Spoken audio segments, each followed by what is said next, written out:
So you want to build a house. Welcome to the podcast by Statera Homes. I'm Scott Daly, and I'm here with my co-host, Jackie Kowaleski. Hello. And today we're going to talk about things you need to know when you're walking into a model and you're going to buy a lot and a house together from a builder. Yes, a lot home package. Right. And to put that in context, of course, we're going to talk about the idea of shopping for a car.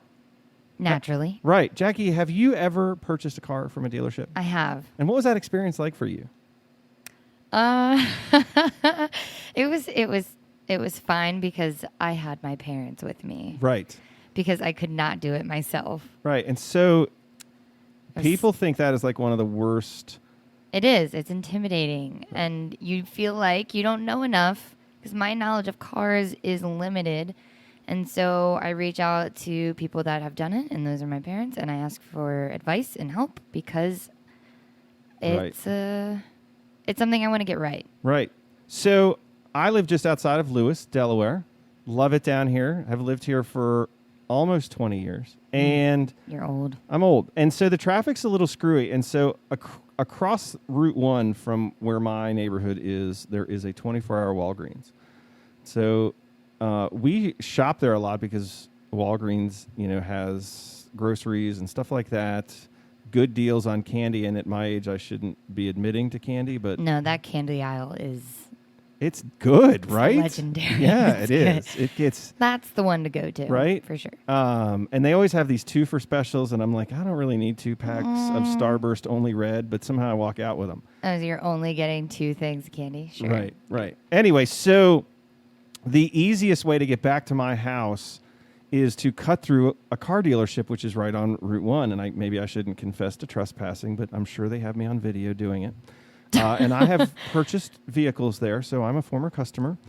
I don't know if that gives you rights, but I don't know that it does, but it makes me feel better. Well, you admitted to it, so there you go. Here we go. It's on the internet. Yep. So the interesting thing is if you do that like late at night, like 10 o'clock at night, there's people walking around the cars, right? And so they're looking at the stickers, and I mean, like even have like flashlights. What? Yeah. And so honestly, half of the time I drive through there, either there's cars that are driving through that are not just cutting through like I am. They're not just trying to cheat and get home more quickly. They're looking. They're shopping scoping it out. Right. They're shopping, and my theory, I don't know why these people do this, and I'm not going to stop and ask, but the theory is, look, they want to buy a car, but they know once they walk into that dealership and they start that process that they don't have the confidence or don't have the energy or don't have the experience, so they hate it. People hate buying cars. Everybody buys one, or not everybody, but a lot of people buy one.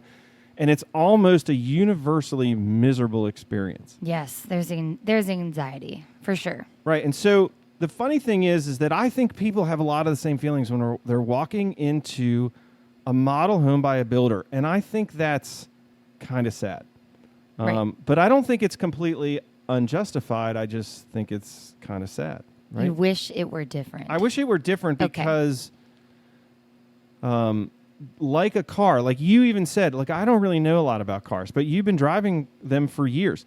And so then you say, well, people don't really know a lot about houses. Right. And honestly, a car is probably more complicated than a house, but the way houses are manufactured is a lot more complicated because it's done on site, because it's done one at a time. Right. And it's hard to gather information on it. I mean, where do you even start? You just end up Googling something that sounds dumb. Right. And you don't have to care in a car about the manufacturing process. Right. You're like, okay, I like this. It's the color. It has the options. Game over. And so a lot of people think that a house is the same thing, and it probably shouldn't be, even though it is to some people. And so what we want to do is give you all some knowledge, some things that you can do before you walk into that model, so that's not as anxious of an experience. Right. And specifically when you build new, you can get a lot home package, or you can build on your lot. And this podcast is about a lot home package. Right. And so what we really also want to have you understand is that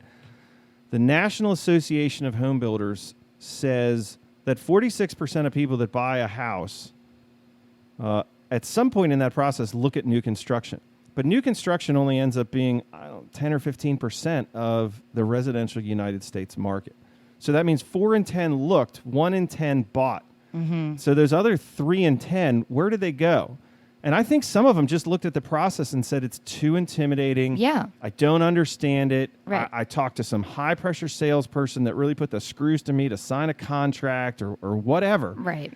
And I think that's just, A, not the way it should be. And B, I think there's a way to educate yourself to where if you have to go into a situation like that and deal with a builder like that, you can have the tools so that that's a successful experience. Because I think this is America. We like shiny new things. This is America. We like shiny new things. That's pretty true. We don't like old. Yeah, and we kind of did our little social experiment too. So we went on social media and posted, if you thought about building new and haven't, what would make you more comfortable with building new? Right. And we got a lot of great responses. And so a lot of the material or knowledge that we're going to throw at you is based off of what we were asked. So the internet says these are barriers to us purchasing a new home that might make us purchase a used home, which is not going to be the best setting for the story of my life, but it will. I'm not scared to buy it, and so I'm going to buy it. But I'd be better in a new house, and so we want you to not be scared. So you live the life that you deserve in the house that you deserve. Yeah, and we made a little PDF, or I'm going to post it as a JPEG. Little document that's going to outline what we are talking about. Right. So you can remember and you can just be fully prepared. Not that listening to this podcast is not completely invaluable, if nothing else, just for the sound of Jackie's voice. Yes. Coming soon, a recording of just my voice. Just Jackie. You know, if we put that out there, that's probably going to get me fired from the podcast. People are going to be like, it's about time they admitted we want more of Jackie. Right. That daily character, he's so knowledge-able. Dead weight. I'll drop him later. Okay, so we got to go. Here we go. So we're talking about a lot of home package. What's the first thing you got to understand, Jackie? Your budget. Budget, right? So this is going to be a little cold and calculating, but you know, if we're talking about something that can cost $400,000, $500,000, $600,000, $700,000, then we're going to talk a little about money. So a lot of people posted online, I don't want to go over my budget. Money is very important to me. Right. So one of the first things you should do is you say, this is my max budget I want to spend on this little adventure. And then you are going to take something off the top of that, which is called closing costs. Right. So fix a max budget. Yes. And just as a little side note, don't lie to the builder about what your budget is. Yeah. You know, you have to pick all the options. They're not going to throw a more expensive house at you that you don't pick. You know, we're going to get to it, but one of the processes of picking the options, and they just don't start throwing options into your house that you don't want. Meaning, so that the price of the house is not going any higher than you want it to go. Well, you're kind of shooting yourself in the foot. Right. Because they are the most knowledgeable about what the company or what the builder can do for you, and then you're lying to them. So it's, I understand you want to try and protect yourself and go in there with a leg up on the salesperson, but it actually kind of does that. Right, and it's not negotiable. So here's one of the key differences with cars versus with new homes is that, you know, that manufactured price, the sticker price on the car, well, nobody pays that. And so then it's this game of how much lower than sticker to where I feel comfortable buying, not whether I got an actual good deal. But it really just has to do with how I feel about it. Well, the builder is not really going to have flexibility on the price. Yeah, this is it. That's right. And the person you're talking to who's in the model on that, you know, Thursday afternoon, I promise you they have zero power. Yeah. And depending on the market, you might be able to negotiate, but the real estate market's strong right now. You're going to have a hard time negotiating. So, you know, if you came out here in 2010 in the middle of the crash, you wanted to negotiate with a builder, they might listen. But builders, it doesn't exist. So you're asking them to build it. If you ask them to build it for less than it costs to build, they're just going to say no. Right. And we've talked about incentives in another podcast. Right. So know your budget. Yes. And be honest with the builder about your budget, because they're not going to turn around and mark this up. You know, there's no aftermarket. You know, when I was a kid, you go to the car dealership and they add, you know, some kind of rust proofing and all these other things just to try to stick you for money. Like, that doesn't happen in new construction. The price is the price. Okay. So, all right. So know your budget. Right. But your budget, you know, don't get a false budget. So you have your budget. You're going to ask about closing costs. Right. And so what you want to do, one of the first questions while, the builder's going to try to show you the house. But I would say before you start looking at the house and you fall in love with it, let's start talking about the dollars. Yeah. Ask the sales rep about the closing costs. If you're working with a realtor, ask the realtor, hey, what are my closing costs going to be? They're going to be very different for every builder because they all treat the closing costs differently. So you're in that model. Ask. What are the closing costs? Right. Ask. Every neighborhood is going to have different HOA fees that are going to be a part of the closing costs. So ask. So that's all we're saying about that because there's too much variation in what they could be. But we're saying ask the closing costs before you know anything about the kitchen. Right. And we're saying that because you have your max budget. Well, the closing costs you're going to pay. That's it. It's a cost you are going to incur if you go with wherever you're going. Right. So you ask, get the total, and then take that off of your max budget. And that is your operating budget that you have. That's right. Okay. So say just hypothetically, we've decided on a neighborhood. And you've gotten your closing costs, you take it off the top of your max budget, and now you're looking at a lot. Right, and so here's the assumption. The assumption is this, because this is how most people shop. You've already been on that builder's website.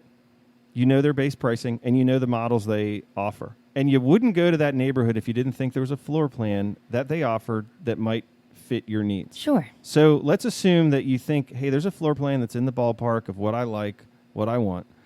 So when I go there, before I start to dive into the nitty-gritty details of what the house is going to look like, I've lopped off the budget what it's going to cost me to buy it, my transaction cost. Now I'm going to lop off the budget of what it costs to put it where I want it. Right. And what that is there are lot premiums in every neighborhood. And that says that one lot, if it backs up to water or woods or something like that, is more expensive than one that backs up to the street or to another house. Sure. And this is just a fundamental fact of real estate. It's a fundamental fact of new construction, and it impacts the value of the house for as long as the house is there, meaning a house with a view off the back or the view off the front or for whatever reason is a superior location in that neighborhood is going to sell for more money. So that's the second question I would ask is, where are the home sites that are available? Let's go look at those, and let's find one I like, and let's find out what the lot premium is. And now we're going to take that off of our budget. Yep. Right? Okay. And so then what? Then you come to the thing that you might spend the most on. Right. And this is the most expensive thing, and this is kind of where everybody starts. Right. When I say might, I mean you are. But the problem is you're going to fall in love with some of these things that go into these houses. And if you haven't already taken out your lot premium, if there is one, your closing costs, which are guaranteed, you're going to blow your budget. Yes. And then you're going to be upset. And it's no fun to be like, okay, I priced out the house I want. Now I got to shave off $15,000. Right. Or 50. Yeah. Or whatever. Like, I love this house. I can't afford it. So yeah, be realistic. Spare yourself the letdown and say, hey, look, I'm going to price out. I know what I can spend. All right. So we've got our operating budget as of now, and we're going into options. Right. First thing for options, rank your stuff. That's what we're saying. Yeah. That's what we're calling it. Just know that there's things that are you have to have, there's things that you want to have, and there's things that would be nice to have. Yes. And so we're going to give you a little hint. What is the hint? Where do you spend your money first on options, Jackie? Structural options, right? Can't put a basement in a house after it's built if it doesn't have one. Can't put a second floor on a house after it's built. So can put in new tile. Can cosmetic. Repaint. So I would say, that's something that you sort of want to think about is my structural options probably need to come first. Second needs to become sort of other big ticket items. Let's say the kitchen isn't exactly how you want. It is going to be much cheaper to take the base kitchen and the price of whatever it is to get the kitchen how you want it now than it is going to be to take the base kitchen and 5 years from now rip it all out and get a whole new one. Right. Yes. It is going to be less expensive to upgrade from the refrigerator that they're going to give you to the refrigerator that you want versus just buying the fridge on your own and saying, I don't want your fridge, I'm going to buy it's going to be cheaper. So that's kind of your second tier of options. Your third tier, I would say, are the cosmetic things like painting. You know, if your builder will give you custom paint, is it a good deal? Yeah. I don't know. And one other thing, exterior options. Right. Exterior options are, and what we mean by that are like decks, sunrooms, porches, paver patios, things like that. those are going to be easier to add at the Yes, end. So those that's a structural option that you can, if you're on a budget, get the right kitchen cabinets, you can build the deck later. Right. So it's a structural option, but it's an exterior one, which means Right. we would And rank that a little bit lower. Without a deck, you can still put your patio furniture in the yard. Right. It looks a little ghetto, but it works, right? And when we say rank your stuff, we mean all of these enticing things that you can sign up for and add line items to your total cost. You want to go in with a plan and say, what is important to you? What can I kind of deal without? And what, okay, maybe that can go. Because when you price out your home and you go over your budget and you need to get rid of some things, it's a lot easier on yourself to have your list already to go. Right. That makes sense. And it's Right? going to be, and you're going to have different lists. If there's more than one person involved in the decision-making process, the chances are they're going to have different, what says this is an absolute thing I have to have is the heater in the garage because I like to work on cars. Mm-hmm. Well, Right. that might not make everybody's list. Right. So you that's want, a little tip. and you want to have that conversation not in front of the sales rep. Right. Yeah. Yeah. but But I mean, a way that builders have those lists available, or you could have some sort of idea, right? You can Right. you can make that list before you are pricing out a house. It's just the Right. fact of the matter that you should know that you need to prioritize. Right. Okay. So we went with options, and then that kind of brings us into, we have a note here, be careful with appliances. Right. So you want to watch out, buying a washer and dryer is not always a good deal from the builder. You might do better buying it from the appliance Wait, store. so you made the fridge comment. Can you explain? So you said it might sometimes be better. Right. It might So not? if it's an included appliance, it might make sense to upgrade it through the builder or Okay. just take what the builder has. Okay. But if you're adding something like a wine fridge, Okay. or a second fridge that you want to put in your basement, for example, things like that, a lot of times you can find that stuff cheaper, and so there's just a way you can save a little bit of money. Of washer and dryer, the builder will sell you a washer and dryer, but they're paying the margins on appliances are low, so Right. the builder has to mark it up, and it's almost going to be a lot more expensive. And one note that you had was buying the microwave because of installation. Right. So No? at Statera, we vent the microwaves to the outside. Okay.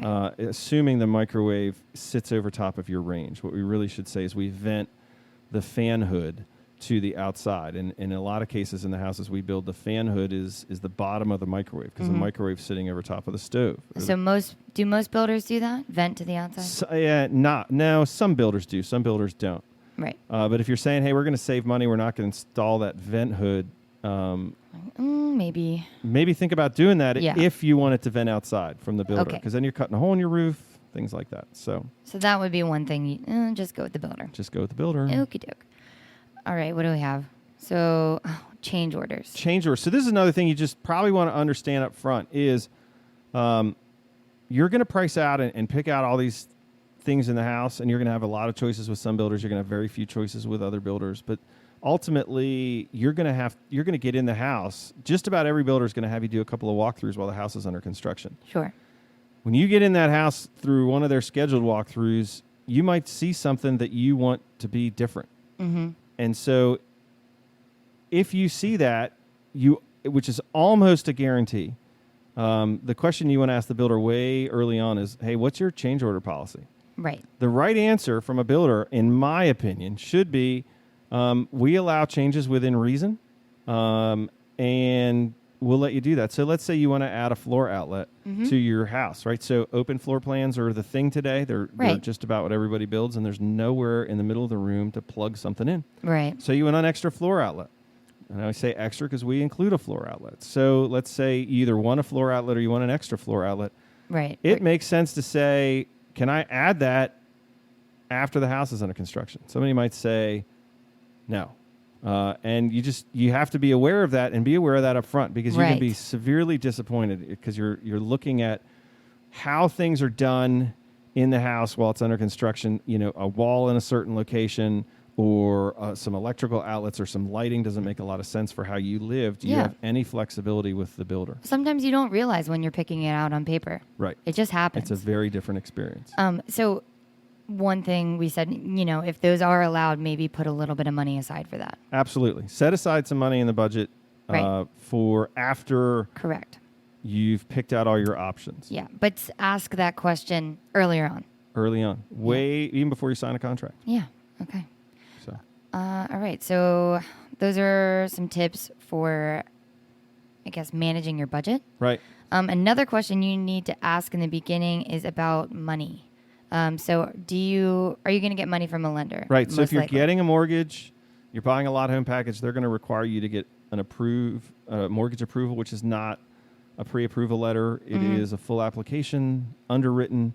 It's a lot more financial disclosure to the mortgage company. So you want to know, do I have any flexibility in the mortgage company? Am I required to use a certain one? And some builders will require you to use a certain lender because they will tie incentives to that. That's not necessarily all bad, but you want to know that up front, and you want to ask, how long can I lock my rate? So as interest rates tend to go up and down, you want to know how far out from when the house is going to be done can I lock my rate so I know exactly what my payment's going to be. But because the way the math works is you're going to give the lender a deposit, which is another question you should ask. That deposit might be a function of the base price. It might be base price plus a percentage of the options. Every builder's different. A lot of builders, you don't have to give them any more money until the house is done. And so the builders are really going to be picky about the mortgage because they want to know at the end of the process that you have your mortgage approved and you can buy the house, because they just built a house that has all of your selections in it. They don't really want it. They want to sell it to you. So you want to have a conversation with a mortgage lender about credit, about debt ratios, things like that. If you don't have any experience in that, we have had instances where someone has put a house under contract, got a mortgage approval, and then went out and bought a car. Ugh. And then they couldn't get for their mortgage. Right. And then they couldn't buy the house. And a lot of times when you're not able to go to settlement and the house is complete, you're going to lose your deposit. And that's a substantial amount of money. Yeah. And, this person was like, wow, if I would have known that, I could have waited another month to buy the car. Oh, my gosh, yeah. And that would not have thrown their debt to income ratio out of where they could qualify for the mortgage. Yeah, I'd say that's important to understand. It's important to understand, especially if you're younger and you're new to the real estate business. Is you should be able to talk to a mortgage lender that's going to give you that information. Sure. Okay. Last thing, warranty. Warranty. So you're in a long-term relationship with your builder. Yep. Right. So it's Statera. It can be anywhere from 6 months to even longer until your house is done. A lot of that depends on how long it takes you to pick your options and set everything up. So you've got that, and that's the relationship that you're thinking about. What is longer than that is the relationship in the warranty period, which depending, in some cases with Statera goes 2 years, but a structural warranty with Statera can go 10 years. Right. That is a bigger chunk of the relationship that you want to know about up front. Oh, yeah. Most builders are going to have a limited warranty that you can read. And I would say if the builder doesn't have a limited warranty that you can read, or for whatever reason they won't share it with you before you go to contract, I would walk out. No, thanks. Yeah. Hey, we have a warranty. Can I see it? That would be a red flag. No. What do you mean I can't see it? Well, you have to sign a contract first. Ooh. Oh. Or our warranty's in our contract and it's 4 sentences long. Right? Okay. No. Not great. Okay. Horrible. I meant, okay, no. Yeah. Thanks anyway. Yeah. See ya.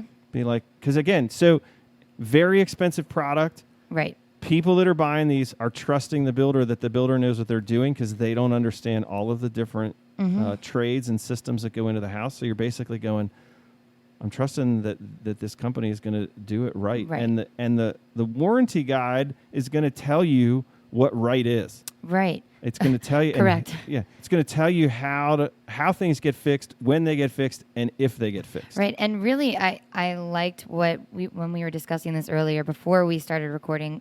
Scott mentioned what changes you can make to your house without voiding your warranty contract, which I thought was huge. Yeah. So people don't even realize, like, okay, let's say I'm going to I'm going to add a sunroom on the back of my house, and I'm going to add all this electricity. Okay. And I'm going to create a new circuit, and it's going to run back to my electric panel, and I'm going to hire an electrician to do that. And what you probably just did, if that's in the first 2 years, what you did with Statera is you just voided your electric warranty.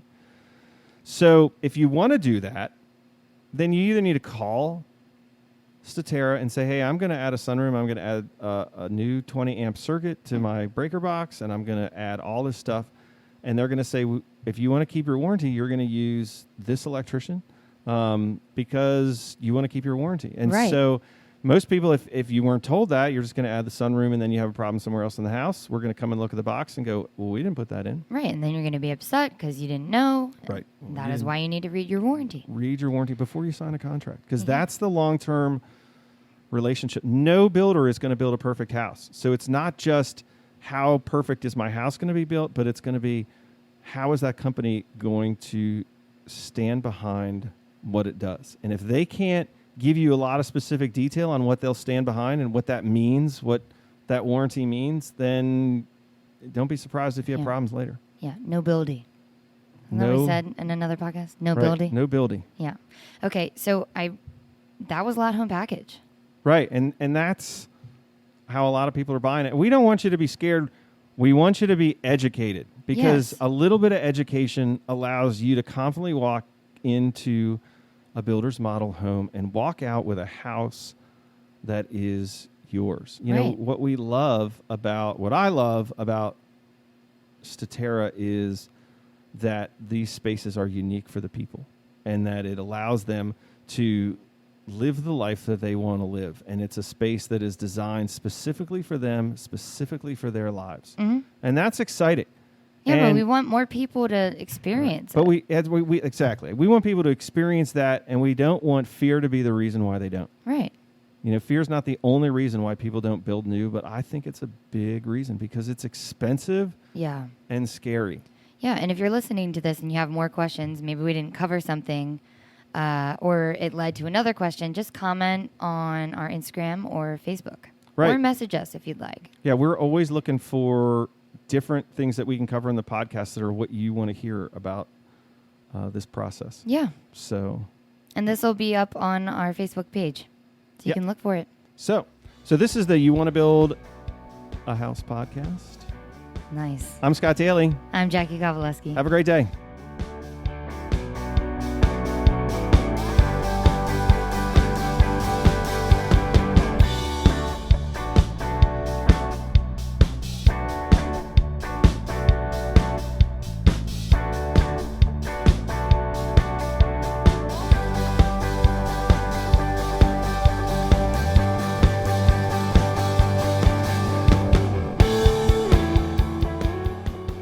So You Want to Build a House is brought to you by Statera Homes. Statera Homes is a craft home builder in southern Delaware. This builder finds value in working with you to build a home that is the perfect fit for your lifestyle. Statera truly sets themselves apart from other builders in the area. To find out more, visit their website, www.staterahomes.com. That's STATERAHOMES.com. Or call their model home at area code 302-329-8881. That's 302-329-8881. Music from this podcast was by the band Defining Parallel from their recent single, Painted Lives.